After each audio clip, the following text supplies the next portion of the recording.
హిమాలయాల్లో అనుముప్పు, చైనాపై నిఘా కోసం 1965లో అమెరికా రహస్య మిషన్, నందాదేవి శిఖరంపై ప్లూటోనియం జనరేటర్ను అమర్చేందుకు ప్రయత్నం, మంచు తుఫాను రావడంతో పరికరాలను అక్కడే వదిలి కిందికొచ్చేసిన మిషన్ సిబ్బంది, మంచులోనే జనరేటర్, అనుధార్మిక లీకేజ్తోనే గంగా ఒడ్డున ఉండేవారికి క్యాన్సర్లు, తాజాగా బీజేపీ ఎంపీ నిషికాంత్ దుబే ఆరోపణలు అంటూ చూస్తూ ఉన్నాం. సో ఇదొక సంచలనమైనటువంటి విషయం. సో దాని గురించి చాలా క్లియర్గా మనం మాట్లాడేటువంటి ప్రయత్నం అయితే చేద్దాం. సో హిమాలయాల్లో చైనా మీద నిఘా పెట్టడానికి అమెరికా ఒక నిఘా ప్రదేశాన్ని ఎన్నుకొని అక్కడ ఒక జనరేటర్ అమర్చిందట. ఇక్కడ సంబంధించిన ఒకసారి దాని గురించి డీటెయిల్గా మాట్లాడదాం.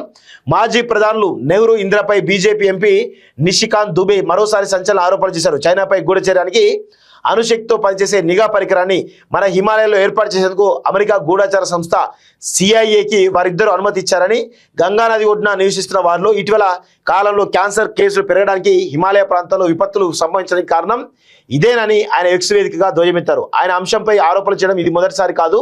ఈ ఏడాది జూలై 14లో కాంగ్రెస్ పార్టీపై ఇదే విషయమై తీవ్ర స్థాయిలో నిప్పులు చెరిగారు. భారత తొలి ప్రధాని నెహ్రూ 1964లో, ఆ తర్వాత 1967, 69 సంవత్సరంలో ఇందిరా సిఐఏతో కుమ్మక్కై చైనాపై గూఢచర్యానికి గాను హిమాలయాలోని నందాదేవి శిఖరంపై అణు పరికరాలను ఏర్పాటు చేయడానికి సహకరించారు. ఆ తర్వాత అమెరికాలో ఆ పరికరాలను అక్కడే వదిలి వెళ్ళిపోయారు అని ఆయన తన పోస్టులో పేర్కొన్నారు.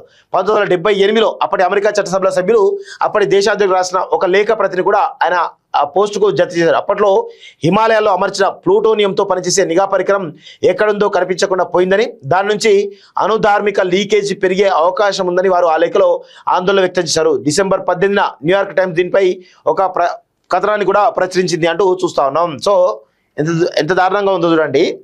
ఒక అనుధార్మిక జనరేటర్ను అమర్చారట ఇక్కడ హిమాలయాల్లో.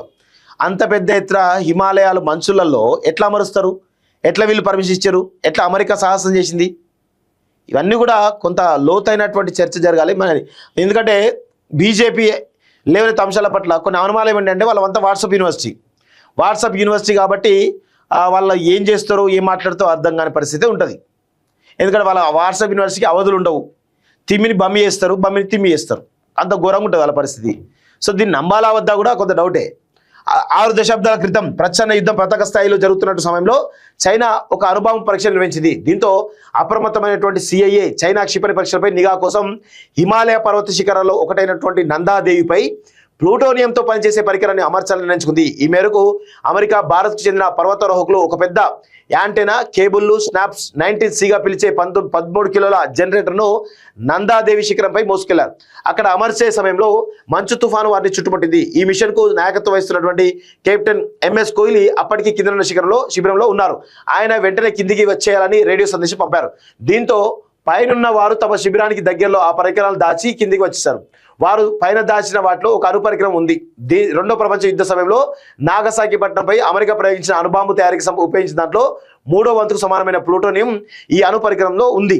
అయితే ఈ ఏడాది తర్వాత ఆ ప్రాంతానికి వెళ్లిస్తే ఏమీ దొరకలేదు. కనిపించకుండా పోయిన పరికరాల్లో ప్లూటోనియం క్యాప్సూల్స్ ఉండడంతో రేడియేషన్ డిటెక్టర్లతో, ఇన్ఫ్రారెడ్ సెన్సార్లతో వాటిని గుర్తించేందుకు ప్రయత్నించారు, కానీ ఉపయోగం లేకుండా పోయింది. ఇప్పుడు ఆ పరికరాలు ఎక్కడ ఉన్నాయో కూడా ఎవరికి తెలియని పరిస్థితి. సో దాదాపు 50 సంవత్సరాల తర్వాత ఈరోజు వెతుకుతా ఉన్నారు దీని గురించి. అసలు దీనిలో పర్మిషన్ ఇచ్చినటువంటి నెహ్రూ తప్ప, లేకపోతే ఇందిరాగాంధీ తప్ప, లేకపోతే అమెరికా తప్ప, అసలు ఈ విషయం అబద్ధమా వాస్తవమా? ఇదేమైనా వాట్సాప్ యూనివర్సిటీ క్రియేట్ చేసినటువంటి అదా అనేది కూడా తెలియాల్సిన అవసరం అయితే ఉంటుంది. సో అంతా ఎందుకంటే వేరే వాళ్ళు చెప్తే నమ్మొచ్చు, కానీ బీజేపీ వాళ్ళు చెప్తున్నారంటే అది నమ్మశక్యంగా లేనటువంటి అంశంగానే మనం చూడాల్సిన అవసరం అయితే ఉంటుంది.